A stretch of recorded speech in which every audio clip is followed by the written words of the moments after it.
My phone won't stop buzzing, a relentless assault from Mom, Dad, and Ethan, my brother, as if silence from me might shatter their world. Sprawled on the sofa in my new Denver apartment, coffee in hand, I stare at the blinking screen. 8 months. 8 months since I walked out of that house. No arguments, no tears, just a quiet exit they never saw coming. What did I do to unleash this storm? I quietly packed a few clothes, my old laptop, and my budgeting notebook into a faded backpack, then stepped outside just as the sun dipped behind the buildings across the boulevard. No one stopped me. No one asked where I was going. No one imagined I wouldn't come back. They were used to Anna, the easygoing daughter, the reliable one, always covering the phone bill in a pinch. I was the invisible fixer behind every financial mess in the family, the one who stepped in whenever Ethan lost another job, or Mom and Dad forgot their payment deadline on a new TV. I used to think I was strong, that doing all that was right, that it was my duty. But now, in this tiny apartment, just big enough for me and the silence, I finally understood. For nearly 12 years, I'd been keeping alive a system I never built. A system where I was the only one running while everyone else just... The phone vibrated again. I didn't need to look to know it was Mom. I could already hear the start of the message in my head. How could you do this to your family? Ending with, if you still care about us, call back right now. I didn't pick up. Didn't even reach for the phone. I just leaned my head back, took a deep breath, and felt my chest grow a little lighter with every passing second. Hey. My name is Anna Carter. I'm 30, a data analyst who earned a full scholarship to Colorado State University. I used to believe that if I just worked hard enough, stayed out of trouble, kept my head down, I'd be recognized, but the more I did, the less I mattered. And the one time I stopped, just once, the phone lit up like a fire alarm. Ethan, 34, dropped out after 2 years of music school, worked as a cashier, a rideshare driver, then went unemployed again, but he was the one with potential. The dreamer. The one Mom hugged when he failed, and Dad defended like a war hero returning from battle. And me? The one who never left a trail of debt, never ruined a single plan, never asked for anything, somehow ended up being the ungrateful one. I remember the day I left. Mom was watching her favorite reality show.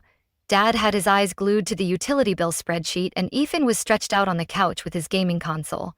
No one noticed me walking past with a backpack. No one asked why I wasn't dressed for work. Not a single, "Where are you going?" And now, after 8 months of silence, they're trying to reach me. Like, I'm the lifeline they tossed aside and suddenly want back. I glanced at the phone again, still buzzing. I didn't turn it off, just let it ring. Every vibration felt like proof that I had finally broken free of the invisible rope that had bound me for a decade.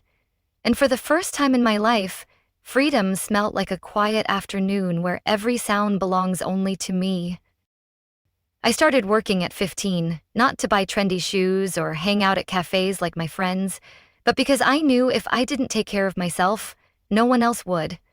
While my classmates were getting picked up by their parents, I walked 6 blocks to a diner to bus tables and scrub dishes, then walked home after dark. I used my first paycheck to buy a second-hand tablet, the only thing that helped me keep up with classwork. No one asked if I needed help. No one asked if I was sleeping enough or if I'd had dinner.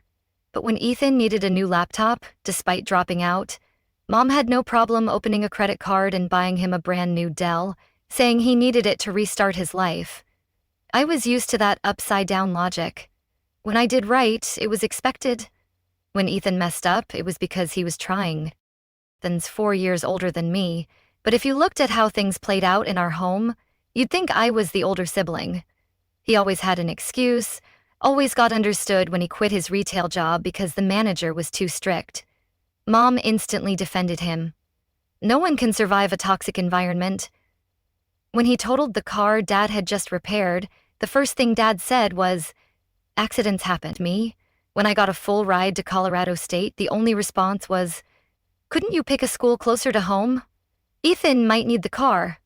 When I got hired by the biggest analytics firm in the area, Mom just said, "That's so far. He'll take us to our dentist appointments." I honestly can't remember the last time they said they were proud of me. Maybe they never have. I used to think if I just kept working hard, kept proving myself, they'd eventually see. But the more I did, the more I became just a walking wallet. When they wanted to redecorate the living room, "Could you help a bit?" When Ethan wanted to sign up for an online music course, "Anna, could you front it for now and we'll settle up later?" At first, I thought it was just temporary money trouble. I agreed to help here and there, but here and there turned into everything from internet bills, appliance repairs, to gas money for Dad's truck. I sent the money regularly. No thank yous, just more asks. "This month's a bit tight, can you add a little more?" I tried to stay quiet, told myself I was helping, that families should stick together. But every time I came home after grinding through weeks of work, I'd see Ethan lounging on the couch, feet on the table, gaming. Mom would be in the kitchen making his favorite meal. Dad would be telling the same story about how my son won a music contest back in 4th grade. Not heartless. I used to care about the smallest things, but the one thing I can no longer do is live a life where effort is invisible and failure is celebrated like a triumph. I remember one day when I told Mom I was saving to buy my own place. She casually said something I'll never forget. "A girl buying a house on her own? Aren't you worried people will think no one wants to marry you?" I didn't answer, but that was the moment I knew I would never earn their honest approval. Not because I wasn't good enough, but because, in their eyes, Ethan would always come first. And me? I was just the backup plan when things fell apart. That truth, bitter as it was, made me stronger. 8 months ago, when I finally walked out, I didn't cry, didn't yell. I just left like the only person in the family who realized if I didn't save myself, I'd forever be the one holding the balance in a world tilted to someone else's side. It started with a single message from Mom late one night while I was still at the office. "Anna, we just lost internet. Dad forgot to pay this month's bill. Can you help? I'll pay you back tomorrow." I didn't think twice. Sent $1,450.00 that night, along with a text. "Next time, remind Dad to pay a bit earlier." Of course, I never saw a dime back. Then came the electric bill, the fridge repair, supplements for Dad. Each one came with a reason that sounded so reasonable it would have felt heartless to say no. At first I thought, it's fine, I make decent money. But that little help quickly became everything. They stopped asking. They started assigning. "This week, send Ethan $300.00. He's signing up for a sound engineering class." Or, "Dad just had eye surgery. It was pricey. Here's the bank info." I became the sole provider in a 4-person family, 2 working on and off and 1 who gamed all day. One month, as I was preparing to submit my mortgage application for my first home, Dad called, his voice uneasy but firm. "Anna, we're in a bit of a bind with the bank. This house might get foreclosed if we can't find the money in the next few weeks." I went silent. That house, modest as it was where I grew up, where I once dreamed of having my own desk before that dream was replaced by a futon so Ethan could temporarily move back in. "How much do you need?" I asked, already knowing the answer. "Around $1,200.00 a month for just maybe a few months. Just until your dad and I get back on our feet." And I agreed. The first transfer happened that very night, right after I canceled the deposit on the apartment I'd been dreaming of. I ended up sending that money, not for a few months, but for almost 3 years. 3 years. Over $43,200.00 total, not including other expenses like car repairs, plumbing fixes, or Ethan's birthday. What made me the angriest wasn't the money. It was how they acted like it was normal. No, thank you. No one asked if I could afford it. No hesitation when asking for more. I slowly became the family bank, with zero say in the very house I was keeping from foreclosure. Ethan still didn't have a job. When I asked directly, Mom just said, "He's trying to find his path. You shouldn't pressure him." Pressure? Me? The one working 60 hours a week to cover his share, and now I'm the one creating pressure. I started quietly documenting every payment, every date, like I was keeping a debt ledger for a client who would never repay. But I never intended to ask for it back, because I knew I never would see a dime. Every time I thought of cutting ties, another message would pop up. "Dad's knee is acting up again. Can you order his meds?" Or, "The water heater's broken all week. No one has the money to fix it," and I'd cave again. I'd transfer the money again. I'd put every personal goal on hold again. I started avoiding my banking app in the mornings because just seeing the low balance made me feel like I couldn't breathe. My life was ruled by other people's bills, by the needs of those who never intended to stand on their own. I was living in a cramped rental, eating canned soup for a week straight so I could send money to fix a window in the house Ethan used as his music studio. Then one day, standing in a grocery store, I opened my wallet and didn't have enough to buy a loaf of bread. And that's when I truly felt it. I was being drained completely. I used to think being strong meant carrying all the weight, but in reality, I was just sinking into a swamp called hoping they would change. And the moment I realized that, I knew I had to change first. That Saturday afternoon, it started to snow lightly. I had just finished a long weekend shift, exhausted and only wanting a hot bath and a warm blanket. But instead, I stopped at the store, grabbed a few bags of groceries, and drove nearly 50 minutes to my parents' house, just like I had done for 3 years straight. I walked into the kitchen, arms full of bags, chicken, fruit, some frozen dinners. As I set them down, Mom was already there. Not to greet me, but to confront me. "Anna, we need to talk." Before I could exhale, she crossed her arms, her tone sharp with drama. "We already discussed this. What you're sending every month, it's no longer enough." I froze. "Not enough? What are you talking about?" Dad stepped in from the living room, his voice low and heavy like he was delivering the evening news. "You make good money. You live alone. Meanwhile, we're struggling every day. Doesn't that seem unfair to you?" I looked at the two people who raised me, now standing there trying to convince me that their comfort was my obligation. I held my voice steady. "I've paid the mortgage for 3 years, not to mention utilities, meds, plumbing fixes, all that. And it's still not enough?" Ethan, sprawled out on the couch as usual, chimed in casually. "It's not like you're lacking anything. What's wrong with sharing a little?" I turned to look him dead in the eye. My 34-year-old brother, who's never paid a single bill in his life, yet somehow feels entitled to comment on what sharing means. "Sharing goes both ways, Ethan," I said, my voice colder than the snow outside. "All you ever do is take." Mom snapped. "That's enough, Anna. You're being disrespectful." I took a deep breath, chest about to explode. "I'm disrespectful for telling the truth?" Mom's lips pressed into that tight line I'd seen my whole life, the look she gave when she wanted to control everything through sheer indignation. "If it's that much of a burden to you," she said, every word like a blade, "then you can walk out that door and don't bother coming back." Time stopped. That sentence, if only she knew how often it echoed in my mind. But this time, no one tried to stop me. No one called me the good daughter or the quiet one who sacrifices. They didn't pull me back. They just pushed me to the edge and waited to see if I'd jump. I dropped the last grocery bag on the table. Didn't even bother opening it. Didn't put anything in the fridge like I usually would. "Right," I said, soft as a breeze, sharp as steel.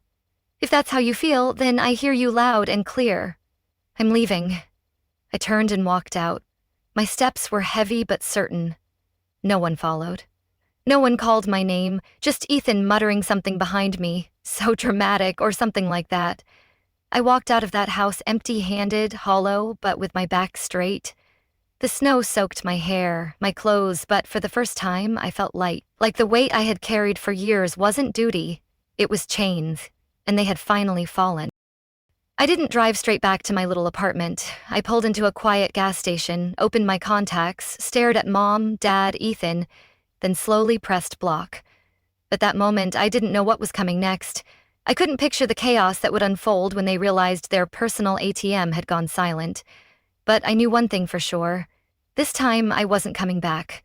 Not out of pride, but because I had finally learned that kindness isn't infinite, and blind sacrifice only teaches people to expect you as default. My new apartment was on the 4th floor of an old uptown building with faded brick walls and hallways that always smelled like fresh paint. But to me, it was paradise. No one woke me at 5:00 a.m. to schedule vet appointments. No one texted at midnight to ask if I could front the electric bill. I no longer had to race across 3 neighborhoods with bags of food for a dinner no one touched. I moved in with just 2 suitcases and an old quilt. But the relief I felt was like learning how to breathe again. Every morning I got up with my alarm, made coffee, opened the window, and let the light pour in. No TV blasting from the living room, no mom's complaints, no dad's wheezing when I got home late. I spent weekends painting, learning new software, and walking around City Park, where I didn't need to hold a phone to my ear for an hour listening to another emergency that somehow meant more money. I cut all financial ties. No transfers, no bill payments, no doctor appointments, no groceries. My bank account slowly steadied, and for the first time in years, I started building savings, a simple thing I never thought I'd be able to do. But that peace only lasted until month 4. It started with a text from Mom. "Anna, your dad just got a warning letter from the bank. Something's going on. Call me." I read it, set the phone down, and didn't reply. Not because I didn't care, but because I knew that something was never about health or safety. It was always about money. And sure enough, a few days later, my dad called. "We need to have a serious talk. The house situation can't be put off any longer." I didn't pick up. They called again every single day. First, their voices were calm, then pleading, then accusatory. Mom texted, "Are you really going to abandon your parents?" Ethan left a voicemail. "You should know, this isn't a joke. Everyone's struggling." I didn't respond. The calls kept increasing week by week, like they believed if they called enough, I'd eventually cave. I changed my work number, blocked a few contacts, but I couldn't stop myself from reading the long messages, sometimes paragraphs long, accusing me of being different, heartless, cold. I wasn't cold. I was healing mastery afternoon just as I was leaving the office. My phone lit up. It was Ethan. I didn't answer, but this time his voicemail had lost the urgency. It was sharp, accusing. "What do you think you're doing? Feeling proud of yourself? You don't get to walk away from your family just because life feels easier now. If Mom and Dad lose the house, that'll be your fault." I stood frozen in the parking lot, replaying the message 3 times. And I didn't know whether to laugh or be angry. After all those years of skipping meals, all the thousands of dollars sent without a thank you, and what I got in return was blame. I picked up my phone and slowly typed out a message. "I've covered my part and yours for years. If things fall apart now, maybe it's time everyone asked who never did anything." I didn't send it. I deleted it because I knew no words would ever change how they saw me. To them, I was never a daughter, never a sister. I was a solution. And when the solution stopped working, all they had left was blame. I slipped my phone into my pocket and walked down the golden-lit sidewalk, feeling a little bit lighter. Later, just after stepping out of a meeting, I saw a message from Dad. "Anna, why haven't you paid the mortgage this month? The bank's pressing us now." I froze in the hallway of my office building. It wasn't shock I felt. It was a chill, like someone had poured a bucket of ice water over my head. I had stopped all financial support nearly 8 months ago, completely. No transfers, no money talk, and yet he still messaged me like it was just expected that I'd keep paying the mortgage. But what really got under my skin was the way he said, "Pressing us now." I bit my lip. My palms started to sweat. My gut told me something was wrong, and this time, I wasn't going to guess. I was going to find out. That evening, after brewing a cup of coffee, I opened my laptop and logged into the bank account I used to send mortgage payments, the one under Dad's name. I had never checked it before. I had always trusted that once I sent the money, it would be used for what they said. I was their daughter. Why wouldn't I?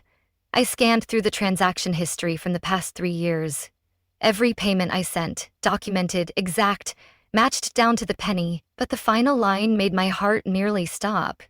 The last mortgage payment from that account had been 10 months ago, right before I stopped helping. I blinked several times, hoping I'd misread something, but there it was, clearly listed in the bank's alert. Account overdue 10 months, total outstanding balance $8,760, 0 cents. Status at risk of foreclosure. I pressed a hand over my mouth, trying to quiet my own breathing. What did this mean? I had continued sending money on time for 3 more months after that last payment, and they hadn't used a single dollar for the mortgage. I pulled up my personal banking app. Sure enough, almost $3,600, 0 cents sent after the final payment. Gone. They had received it, but didn't use it. Didn't explain. Didn't say a word. A cold wave ran down my spine. It wasn't just disappointment. It felt like betrayal. Like someone had stabbed me in the back with the very trust I gave them. I needed more proof. The next morning, I called the bank, this time as someone who previously helped manage family payments. I calmly explained my concern that my parents might be struggling and not telling me. After some verification, the support rep confirmed. That account hasn't had a full mortgage payment since early last year. It's now under special collections. I thanked her and hung up. The world spun around me. No more doubt. The money I sent during those last months was not used for the house. So where did it go? I didn't know. But it wasn't for what they'd begged me for. That night, I couldn't sleep. I left the light on, lying stiff on the couch, staring at the ceiling. One question echoed in my mind. How long had they been lying to me? I thought about all the things Mom used to say. It's only temporary, honey. If it weren't for you, we'd starve. Your dad's so worried. Please help us get through this. And then I remembered the look in Ethan's eyes the day I walked out. Not regret, but fear. Not because I was leaving, but because the source was drying up. I picked up my phone and typed a message to Dad. I just spoke with the bank. They said the mortgage is 10 months overdue. I kept sending money. So what happened? No reply. Not right away, but 15 minutes later the phone rang. Caller ID. I didn't answer. I sat there, listening to the ringtone echo like a ghost from a past I once blindly believed in but now finally spoke for itself. The third call came at 11 p.m. I stared at the screen, my hands cold, my heart a storm of anger and heartbreak. I knew if I didn't pick up, they wouldn't stop. And this time, I was ready to listen, but also ready to speak. I hit answer. Anna, it's Dad, his voice low and tense. So, I guess you found out about the bank. I kept my voice calm. I didn't just find out, I confirmed it. The mortgage is 10 months behind. I kept sending money. So, where did it go? He paused, then sighed. I know you're angry, but it's not what you think. I gave a bitter half smile. Not what I think? I sent money for the house. The house didn't get paid for. What part of that isn't what I think? That's when Mom grabbed the phone. Anna, don't you dare speak to your father like that, she yelled, her voice shrill, almost furious. You don't understand the situation. Everything's been falling apart since you left. I squinted. Left? Or was it when I stopped paying for everyone to live comfortably? You don't speak to me like that, Mom snapped. I done everything I could. Ethan lost his job, your father's knee is acting up, the house is falling apart, and you just turned your back on us. No, Mom, I said, my voice lowering. I turned my back after you all drained every last dollar from me and still had the nerve to say it wasn't enough. I am not obligated to fund your repeated bad choices. She fell silent for a few seconds, then her voice returned, trembling, slipping into that familiar, rehearsed sobbing. Anna, we're family. Families are supposed to help each other. I cut her off, for the first time not letting her steer my emotions. Help has a limit, Mom, and I've been treated like a free ATM for years. Worse, the money I sent wasn't even used for what you claimed. You lied to me. The pause was so long, I thought she hung up. Then Ethan's voice barged in. You're blowing this way out of proportion. They just need a little time. And you're acting like the whole world owes you something. I let out a laugh. The world doesn't, but this house definitely does. You're being selfish, Ethan hissed. You weren't like this before. I answered softly, voice like ice. Before, I was just stupid. Anna, don't talk like that. My dad came back on, his tone lower, worn down. We messed up, okay? But you're all we've got. We'll pay you back, I promise. I let out a dry, joyless laugh. How many times have you promised that? Another long silence. You know, if you don't help, we could lose the house, he said. We're about to lose everything. I tightened my grip on the phone. My chest felt heavy, but my words came out clear. Then lose it. That's not my responsibility anymore. Anna, you can't... Can't what? I cut him off. Can't walk away after being pushed to my limit? I've carried this family for nearly a decade while Ethan sat around burning money and judging me. And now, the moment I stop, I'm the heartless one? Mom cried again. Ethan muttered something in her ear. Dad started pleading, but I didn't really hear them anymore. Their voices echoed like ghosts from a world I no longer belonged to. I took a deep breath. I'm done helping. Not because I'm cruel. Because I've done more than enough. You all need to learn how to live without me. That's the only thing I'm leaving behind. And I hung up. Not in anger. In peace. After that final phone call, I powered off my phone and left it on the table for 3 full days. No texts, no calls, no threats, no fake sobs. Just silence. And I had never tasted silence so sweet. The next morning I woke up early, made myself a cup of coffee, and stepped out onto the balcony, watching the city slowly wake under soft golden sunlight. My apartment was small, unremarkable, the ceiling a little low, the wooden floor creaking under my step, but for the first time, I felt like a place truly belonged to me. No one knocking to ask for money, no one making me feel guilty for living my own life. Freedom, it turned out, wasn't loud. It was quiet, gentle, like that first breath after breaking through the surface of the water. But even silence can get scary. When night falls, when there's no more work to fill my thoughts, I start to wonder, did I go too far? I cut everything, all support, all contact. I let the house I helped save teeter on the edge of foreclosure. I left the people who once raised me to navigate the chaos alone. I used to be the backbone. Now I was the one who let go. Wasn't too harsh? I went back to my voicemail, the one I had sent to a message from Mom. You'll regret this. That house means everything to me. One from Dad. We're out of options if you don't help. And Ethan, short and bitter. You're letting this family sink just because of your pride.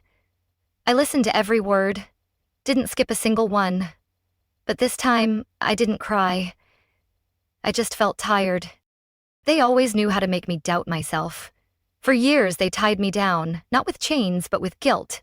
With lines like, "You're the pride of this family," or, "We'd be lost without you." But that pride was never shown as gratitude. It was just a shield they held up whenever they needed cover for a mistake they didn't want to fix.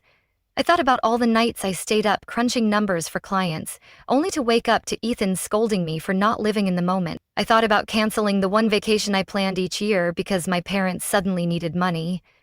And I thought about Mom's expression when I said I was exhausted. Not empathy, not understanding, just disappointment.